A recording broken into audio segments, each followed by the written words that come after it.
নমস্কার। বঙ্কুইজিটিভে আপনাদের সবাইকে স্বাগত আর একটা নতুন ভিডিওতে। এই ভিডিওতে আমাদের আলোচনার বিষয়বস্তু হলো টেকনোলজি বা বলা ভালো টেকনোলজির ইম্প্যাক্ট নিয়ে। সাম্প্রতিককালে আপনারা সবাই এআই বা আর্টিফিশিয়াল ইন্টেলিজেন্সের কথা হয়তো সবাই শুনেছেন। এর সবটাই যে খুব পজিটিভভাবে শুনেছেন, অর্থাৎ এই এআই এর সমাজের উপর যে প্রভাব, সেটা যে সবসময় পজিটিভভাবে সব লোকেরা বলাবলি করছে তা না। অনেক নেগেটিভভাবেও এর অনেক এফেক্ট, এর অনেক হার্মফুল এফেক্টের কথা কিন্তু শোনা গেছে। এবং আজকের ভিডিওতে অন্যান্য ভিডিওর মতনই আনস্ক্রিপ্টেডভাবে আমরা আলোচনা করার চেষ্টা করব যে এআই এর এই বিভিন্ন হার্মফুল এফেক্ট, যেটা বিভিন্ন লোকেরা কথা বলছেন, বিভিন্ন এক্সপার্টরা কথা বলছেন, মোরাল এথিক্যাল ইস্যুস নিয়ে যেগুলো নিয়ে কথা বলছেন, কেন সমাজে এআই অ্যাডপশানে, অর্থাৎ এআইকে আমাদের ব্যবহারিক জীবনে নিত্য সঙ্গী করে তোলাতে কী কী প্রবলেম হতে পারে সেটা নিয়ে, বা কী কী প্রবলেম হচ্ছে সেটা নিয়ে একটুখানি আলোকপাত করার চেষ্টা করব। এই ভিডিওটা যদি আমি শুধু এআই এর এফেক্ট নিয়ে বলতে যাই বা হার্মফুল এফেক্ট নিয়ে বলতে যাই অনেক বড় হবে, তাই আমার ইচ্ছে এটাকে কিছু মিনি সিরিজ করে আর কি তৈরি করা, অর্থাৎ মাল্টিপল ভিডিও পার্ট থাকবে।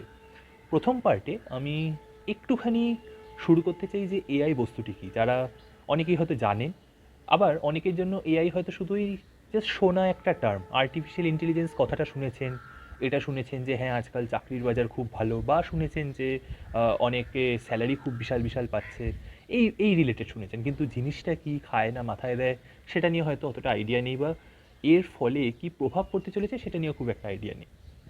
আমি সেই জায়গাগুলোকে ধরার চেষ্টা করব। তো প্রথম পার্টে আমি এআই নিয়ে একটুখানি বলবো এবং হয়তো একটা প্রভাব নিয়ে আলোচনা করব। তো শুরু করা যাক। এআই কথাটা বা বাংলা যদি করি, বাংলা তর্জমাটা হয়তো হবে কৃত্রিম বুদ্ধিমত্তা, আর্টিফিশিয়াল ইন্টেলিজেন্স। জিনিসটা কি? আমরা বায়োলজিক্যাল ইন্টেলিজেন্স, অর্থাৎ আমাদের নিজস্ব বুদ্ধিমত্তা, সেটা প্রাণী হোক বা আমাদের মানুষের হোক, সেটা দিয়ে আমরা কী করি, বিভিন্ন রকমের কাজ, অনেক রকমের কাজ করি। কিছু কাজ হয় যেটা রিপিটেটিভ, মানে এমনই একটা কাজ যেখানে খুব গতে বাঁধা বিধিতেই থাকে, কিছু নিয়ম আছে, সেই নিয়মগুলো পালন করলে সেই কাজটা সম্পন্ন হয়।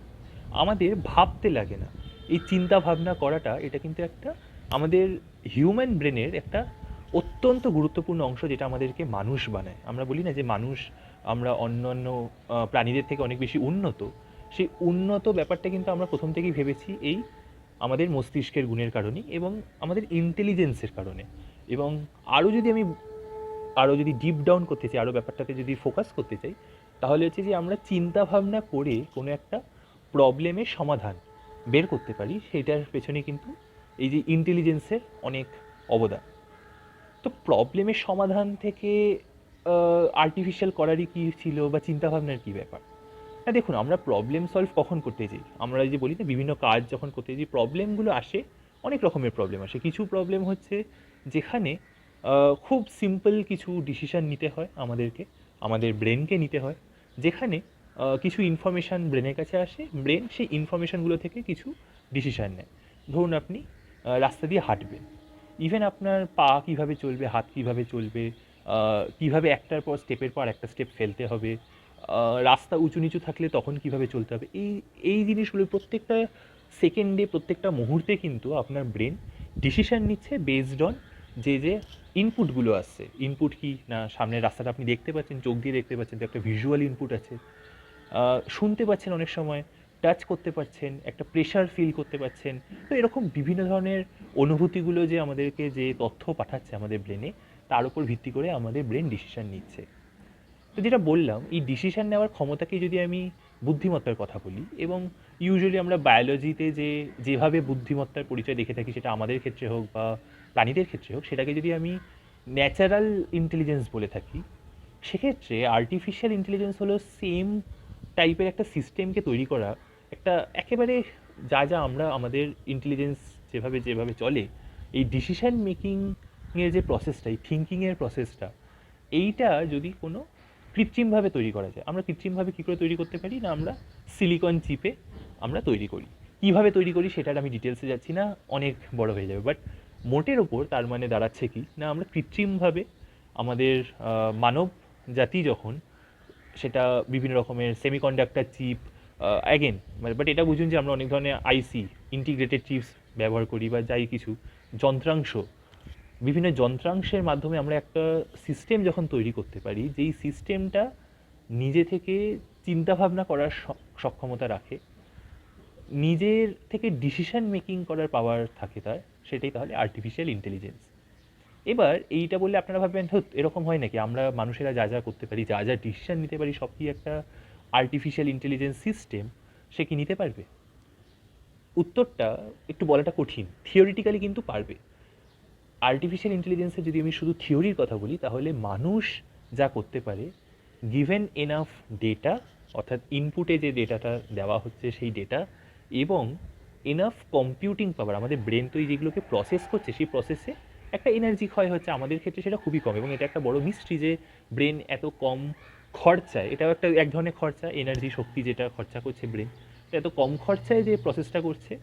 অবভিয়াসলি আমরা যখন কৃত্রিমভাবে করি এত কম খরচা হবে না, সেটা একটা কমপ্লিটলি সেপারেট ডিসকাশন এই এআই এর হার্মফুল এফেক্টের মধ্যে, বাট সেটাতে আমি এখনই আসছি না।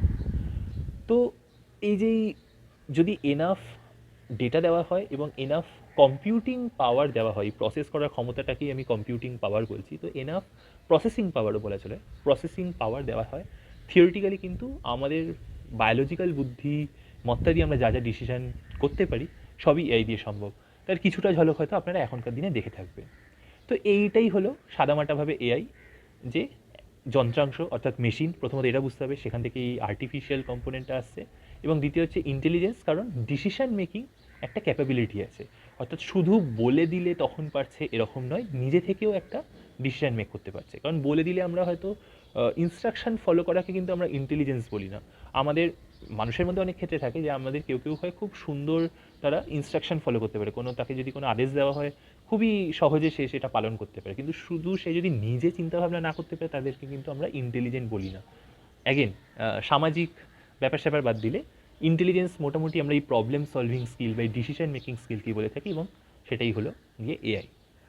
এবার এই এআই ব্যাপারটা এসেছে কম্পিউটার আসার পরে, কম্পিউটার বা গণকযন্ত্র আপনারা সবাই পরিচিত, একটা প্রসেসিং পাওয়ার, এবং তারপরে আস্তে আস্তে তার তার সঙ্গেই কিছু থিওরিও অনেক দিন আগে থেকে এসেছে, থিওরি অ্যাকচুয়ালি তারও অনেক আগে শুরু হয়েছিল, সেই দ্বিতীয় ওয়ার্ল্ড ওয়ারের সময় থেকে, কিন্তু অ্যালান টিউরিংয়ের সময় থেকে। অ্যালান টিউরিংকে আপনারা অনেকেই হয়তো জানেন, যে ইভেন কম্পিউটারেরও জনক বলা হয়। সেই অ্যালান টিউরিংয়ের সময় থেকে কিন্তু এই যেই এআই নিয়ে চিন্তাভাবনা করা, এই ধরনের একটা ব্যাপার স্যাপার শুরু হয়েছিল, এবং টিউরিং টেস্ট বলে একটি ব্যাপার আছে, এটা আমি অন্য একটা ভিডিওতে কভার করেছি, পারলে দেখবে। তো এই গিয়ে হলো এআই।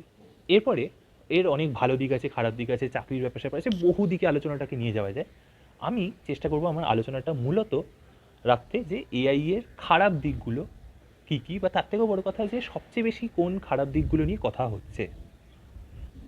তো সেটা দেখতে থাকার জন্য পরের ভিডিওটা সাবস্ক্রাইব করুন, পরের ভিডিওটা দেখুন। আমি কয়েকটা ভাগে ভাগ করছি, জাস্ট যাতে কন্টেন্টগুলোকে ছোটো ছোটো রাখা যায়। নমস্কার, অবশ্যই পরের ভিডিওটা দেখবেন।